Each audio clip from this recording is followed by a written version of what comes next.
कहानी कुछ साल पहले के जंगलों की है, जहाँ जानवरों का एक बड़ा समूह रहता था। वहाँ का सबसे खतरनाक और निर्दयी शेर सफेद शेर था। उसका नाम था सफेद क्योंकि वह अपने भयानक रूप और रंग के लिए प्रसिद्ध था। जंगल के सभी जानवर उससे बहुत डरते थे। सफेद शेर हर बार किसी न किसी जानवर का शिकार करता और उसे क्रूरता से मार डालता। उसकी निर्दयता ने पूरे जंगल में खौफ फैला दिया था। कोई भी जानवर उससे भिड़ने की हिम्मत नहीं करता था। एक दिन जंगल का सबसे चतुर और बहादुर जानवर भाग नाम का बाघ सफेद शेर से मिलकर उसे रोकने की योजना बनाने की ठानी। भाग शेर के पास गया और बोला, शेरराज, आप बहुत बलशाली और बुद्धिमान हैं, लेकिन अगर आप इसी तरह जानवरों को मारते रहेंगे तो एक दिन जंगल वीरान हो जाएगा। सफेद शेर हंसा और बोला, मुझे कोई नहीं रोक सकता। मैं इस जंगल का राजा हूँ और जो मैं चाहूँगा वही होगा। भाग ने थोड़ी चतुराई से जवाब दिया, मैं आपकी शक्ति को चुनौती नहीं दूंगा, लेकिन मैं आपको एक वचन देता हूँ। अगर आप अगले महीने तक किसी जानवर को नहीं मारते तो मैं अपनी जान खुद आपके हवाले कर दूंगा।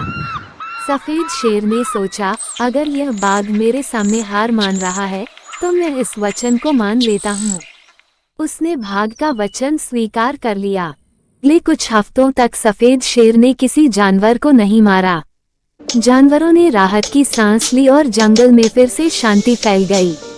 लेकिन सफेद शेर के मन में हर रोज भाग की दी हुई प्रतिज्ञा गूंजती रही और जैसे जैसे समय बीतता गया उसकी भूख और क्रूरता फिर से उभरने लगी। अंततः महीने का आखिरी दिन आया और सफेद शेर भाग का इंतजार करने लगा। भाग समय पर आया और उसने कहा, शेरराज, मैं अपना वचन निभाने आया हूँ। लेकिन अचानक जंगल के सारे जानवर इकट्ठा होकर शेर के सामने आ गए।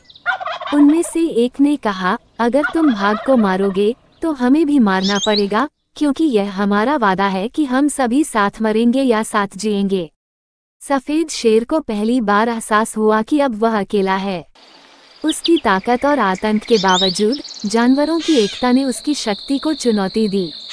अंततः सफेद शेर ने हार मान ली और जंगल से चला गया। उस दिन से जंगल में शांति और सद्भाव लौट आया और जानवरों ने फिर कभी किसी से डरना नहीं सीखा। जब हम एकजुट होते हैं तो सबसे शक्तिशाली शत्रु भी हमारा सामना नहीं कर सकता।